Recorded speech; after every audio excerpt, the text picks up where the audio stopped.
नमस्कार, मैं कमलेश कबीर आपका एक बार फिर स्वागत करता हूं इस नए एपिसोड में। आज के इस एपिसोड में हम बात जंतर मंतर की नहीं करेंगे, क्योंकि इस वक्त पूरे देश का ध्यान जंतर मंतर पर लगा हुआ है। और आज चूंकि शनिवार है, कल रविवार है, तो कुछ दफ्तरों की छुट्टी होती है। तो ऐसे में पूरी उम्मीद है कि आज जंतर मंतर पर संख्या बढ़ने वाली है। कुछ लोग इस आंदोलन से जुड़ेंगे, कुछ लोग जो है वो सिर्फ और सिर्फ वहां पर्यटकों की तरह जो है वो देखने के लिए आते हैं। यूट्यूबर्स वगैरह जो है वो अपना वीडियो बनाने के लिए आते हैं।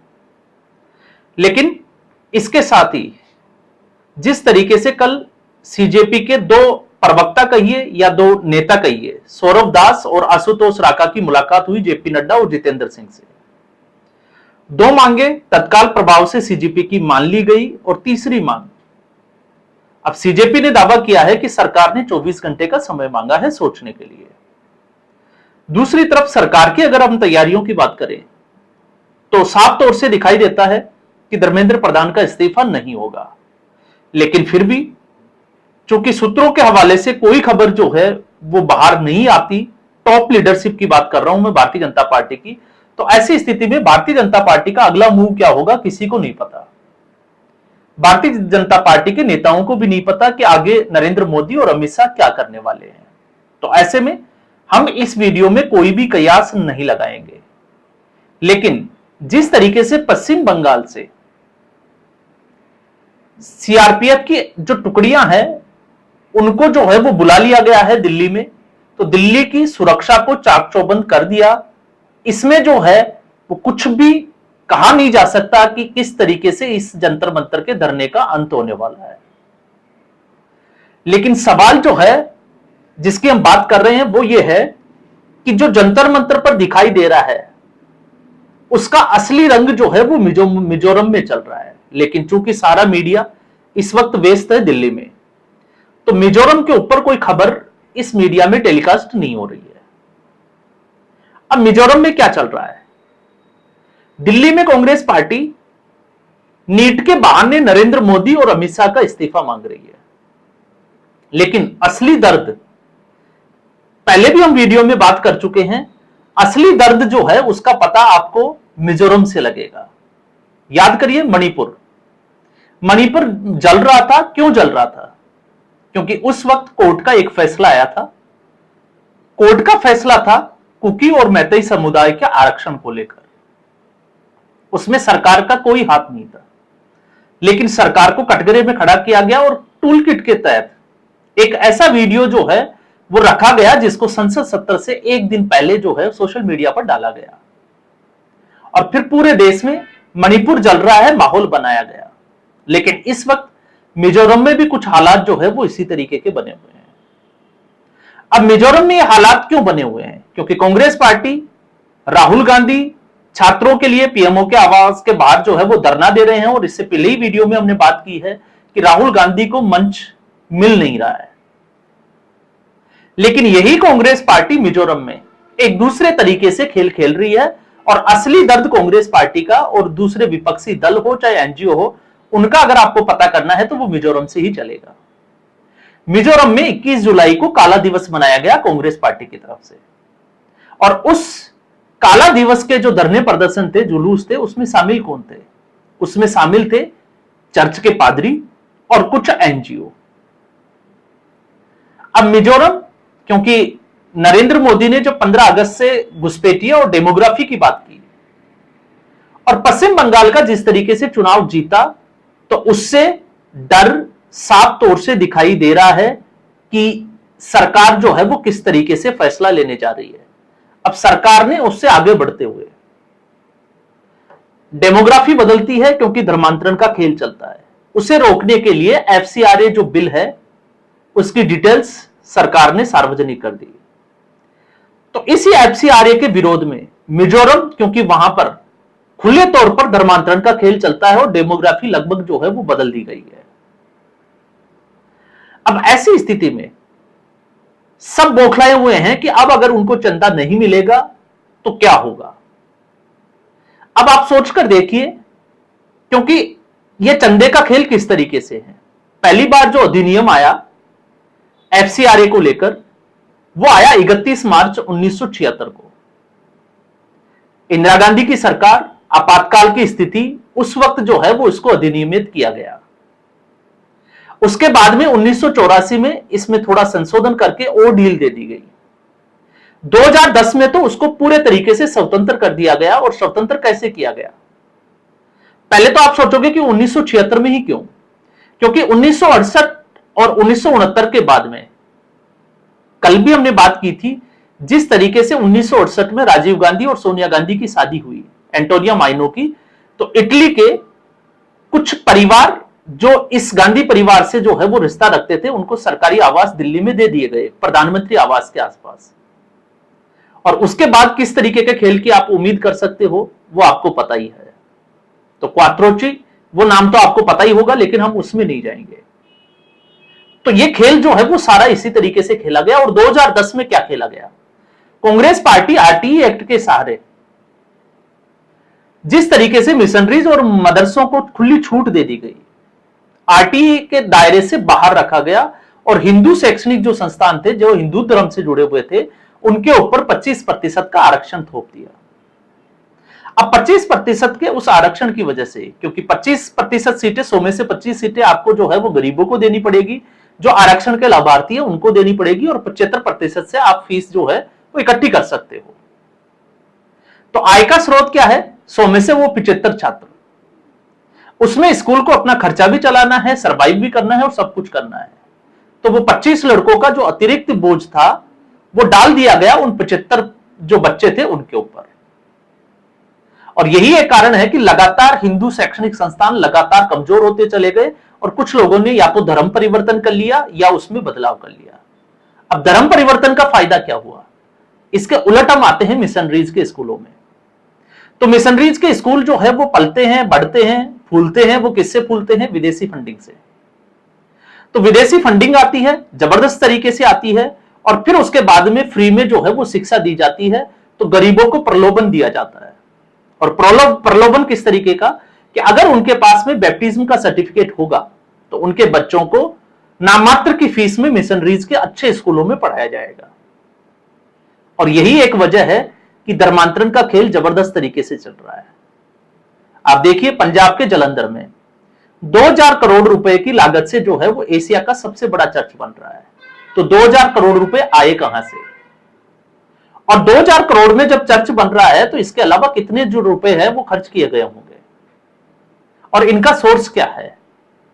तो हमने इससे पहले ही बात की थी कि स्कूलों के नाम पर, क्योंकि इस देश में लगभग जो है वो 11 लाख स्कूल है, लेकिन 33 लाख एनजीओ है, और 33 लाख एनजीओ लगभग सालाना 23,000 करोड़ के आसपास रुपए बाहर से फंडिंग के लेते हैं इन स्कूलों के उद्धार के लिए। लेकिन आज तक किसी स्कूल का उद्धार हुआ तो आप देखोगे कि बिल्कुल नहीं। जैसी हालत उनकी 30 साल पहले थी, 40 साल पहले थी, आज भी ठीक वैसी ही बनी हुई है। तो असली कहानी जो है इस पूरे खेल के पीछे यही है। और इसी वजह से आपको देखो, जो भी एनजीओ चलाते हैं वही चेहरे जंतर मंतर पर दिखाई देंगे। लेकिन फिर हम आते हैं हिंदू धर्म के ऊपर, क्योंकि जब भी हम जयचंदों की बात करते हैं तो अभिमुक्तेश्वरानंद ने तो अब जो है वो हदें सारी पार कर दी। कल तक जो है इनके गुरु वो कांग्रेस की गोद में बैठे थे, कांग्रेस जैसा उनको नचाती थी वो नाचते थे। और किस तरीके से नाचते थे अगर आपको देखना है तो 2002 में जिस तरीके से दिग्विजय सिंह जो मध्य प्रदेश के मुख्यमंत्री थे, सोनिया गांधी के साथ मंच शेयर करते थे और राम मंदिर का जो आंदोलन था उसके विरोध में खड़े थे। तो आप सोच सकते हैं कि एक जिसको शंकराचार्य की भूमिका, या वो अपने आप को शंकराचार्य मानता हो, तो आदि शंकराचार्य ने इस सनातन संस्कृति को जोड़ने के लिए 4 अलग अलग दिशाओं में 4 मठों की स्थापना की, पैदल यात्राएं की। लेकिन एक ऐसा शंकराचार्य भी है जो इस वक्त वैनिटी वैन में घूमता है। महाकुंभ में अपनी जिद की वजह से, आप जिद भी नहीं कह सकते, सीधे तौर पर समाजवादी पार्टी और कांग्रेस पार्टी, वैसे मैं कहूंगा कि यह कांग्रेस पार्टी का चेला है। और अब तो कल विजुअल्स भी आए हैं, अजय राय भी जो है वो अभिमुक्तेश्वरानंद के पास पहुंचे हैं। जबकि पूरे देश को पता है कि सच्चाई यह है कि कार सेवकों के ऊपर गोली चलाने वाली सरकार थी मुलायम सिंह यादव की सरकार। समाजवादी पार्टी की सरकार। और कांग्रेस पार्टी ने तो क्या किए हैं, आप सबको पता है कि राम को काल्पनिक तक बता दिया था 2006 में। क्यों बताया गया था? क्योंकि उस वक्त जहाजरानी मंत्री टी.आर. बालू थे, जो डीएमके के सांसद थे। तो डीएमके से गहरा नाता था, अब जो है वो दोस्ती टूट गई, वो एक अलग बात है। तो वो पेरियार की जो संस्कृति है, कल्चर है, उससे आते थे। अब ऐसी स्थिति में अभी मुक्तेश्वरानंद, क्योंकि अब इनके गुरु तो रहे नहीं, तो उस वक्त तक जो है वो सेफ्रॉन टेररिज्म की थ्योरी गढ़ी गई, और इसमें पूरा जो है वो हाथ था स्वरूपानंद सरस्वती का, जो इनके गुरु हुआ करते थे। अब जब हम इसकी बात करते हैं तो इस वक्त ये एक्टिव है उत्तर प्रदेश में। तो महाकुंभ में नौटंकी देखी, इसने बोला कि वो अनशन करेगा, लेकिन एक दिन भी वो भूखा नहीं रह सका, सुख सुविधाओं के बिना नहीं रह सका, तो वेनिटी वैन लेकर वहां से काशी भाग गया। इसके बाद इसकी अगर जनसभाएं होती है तो भीड़ जो है वो 40-50 लोगों से ज्यादा दिखाई नहीं देती। ये इसकी सच्चाई है। लेकिन इसका दुश्मन कौन है? इसका दुश्मन है योगी आदित्यनाथ, इसका दुश्मन है नरेंद्र मोदी।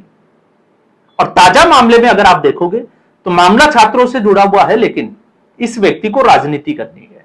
और राजनीति किस तरीके की, आप इसके बयान सुनोगे कि शेख हसीना को जिस तरीके से भारत में शरण दी गई है, कल को नरेंद्र मोदी को भी दूसरे देशों में शरण मांगनी पड़ेगी, क्योंकि पड़ोसी देशों में तख्ता पलट का खेल देखा है। तो अब ये शुक्राचार्य नहीं रहा, अब ये नरकासुर की भूमिका में आ गया। और नरकासुर की भूमिका में आ गया तभी इस तरीके की जो है वो बयानबाजी कर रहा है। तो गाली खाने का काम ये खुद कर रहा है, और फिर उसके बाद में ये गुस्सा दिखाएगा, तो इसके लिए जिम्मेवार कौन होगा? क्योंकि 2017 से 2022 और अब 2027 कतई जो है वो आप ये नहीं कर सकते कि अखिलेश यादव चुनौती बने हुए हैं। लेकिन ये अखिलेश यादव की पैरवी क्यों कर रहा है, कांग्रेस की क्यों नहीं कर रहा? क्योंकि इसको पता है कि योगी आदित्यनाथ से अगर कोई पार्टी लड़ सकती है तो वो अखिलेश यादव की पार्टी लड़ सकती है। तो ये गिरगिट की तरह रंग बदल रहा है। खुद का राजनीतिक ये पहले जो है वो अपना महत्वाकांक्षा को दिखा चुका है, जिस तरीके से ये सड़क पर बैठा था नरेंद्र मोदी के खिलाफ बनारस के चुनाव में। तो इसकी स्थिति ठीक वैसी ही बन गई है। और नरकासुर आपको पता ही है, पौराणिक कथा में प्राग ज्योतिषपुर के जो है वो राजा थे, किस तरीके से उनका जन्म हुआ था। तो जन्म हुआ था पृथ्वी पर लोगों के कष्ट को कम करने के लिए, लेकिन वो खुद ही जो है वो कष्टकारी बन गया। तो ये शंकराचार्य भी अब उसी भूमिका में है। इसका जो शंकराचार्य की जो पदवी इसने जो ली है, वो ली है सनातन धर्म को बचाने के लिए, और इस संस्कृति को, या हम कहें कि लोगों के उद्धार के लिए। लेकिन आज ये सबसे बड़ी समस्या बनकर सामने आ रहा है। तो इसलिए मैंने कहा है नरकासुर। तो इसका मुंह अगर आप देखोगे तो धर्मांतरण पे एक शब्द नहीं बोलता। किस तरीके से विदेशी फंडिंग आती है, सरकार उसको रोकने के लिए क्या कर रही है, इसके मुंह से कुछ नहीं निकलेगा। लेकिन इसको विरोध करना है राम मंदिर के प्राण प्रतिष्ठा से, उसके उद्घाटन से, या फिर तमाम तरीके की हिंदू धर्म की जुड़ी हुई चीजों के साथ। और इससे भी बड़ी बात, क्योंकि ज्यादातर ऐसे ढोंगी जो है वो पढ़े लिखे नहीं होते, और इसी वजह से इस तरीके के बयान देना। जब योगी आदित्यनाथ ने यह कहा कि हनुमानगढ़ी की जो सीढ़ियां थी, जो उसका परिसर था मंदिर का, उसमें रोजा इफ्तार जो है उसका प्रयास किया गया, वो रोजा इफ्तार किया गया, नमाज पढ़ने का प्रयास किया गया, और ये उसके सबूत मांगता है, जबकि उसके वीडियो फुटेज तक अवेलेबल है। अब कुछ लोग जो है वो इसको ये जरूर कह सकते हैं कि पौड़ियों के ऊपर जो है वो नमाज नहीं पढ़ी गई, लेकिन सच्चाई यह है कि मंदिर परिसर में रोजा इफ्तार रखा गया था। तो मंदिर परिसर क्या होता है? मंदिर परिसर वो भूमि होती है जो मंदिर के अधीन आती है, जिसमें आचार्यों के निवास भी होते हैं, मुख्य मंदिर भी होता है, इसके अलावा छोटे छोटे मंदिर भी होते हैं, उसका मुख्य द्वार भी होता है, और इसके अलावा रसोई घर से लेकर आगंतुकों के लिए जो भी वहां पर रहने की सुविधाएं दी जाती है, वो उसी मंदिर के परिसर का हिस्सा होता है। तो योगी आदित्यनाथ ने जो चैलेंज दिया था कि क्या जामा मस्जिद में जो है वो हनुमान चालीसा का पाठ कराया जा सकता है, तो ये सच्चाई है इस नरकासुर की। तो अधूरा ज्ञान, पाखंडी, ढोंगी, जिसको सनातन से कोई लेना देना नहीं है, सिर्फ और सिर्फ अपनी राजनीतिक महत्वाकांक्षा को चमकाना है। तो इस एपिसोड में फिलहाल इतना ही। उम्मीद करूंगा वीडियो एपिसोड आपको पसंद आया होगा। वीडियो को लाइक करें, शेयर करें, चैनल जरूर सब्सक्राइब करें। धन्यवाद।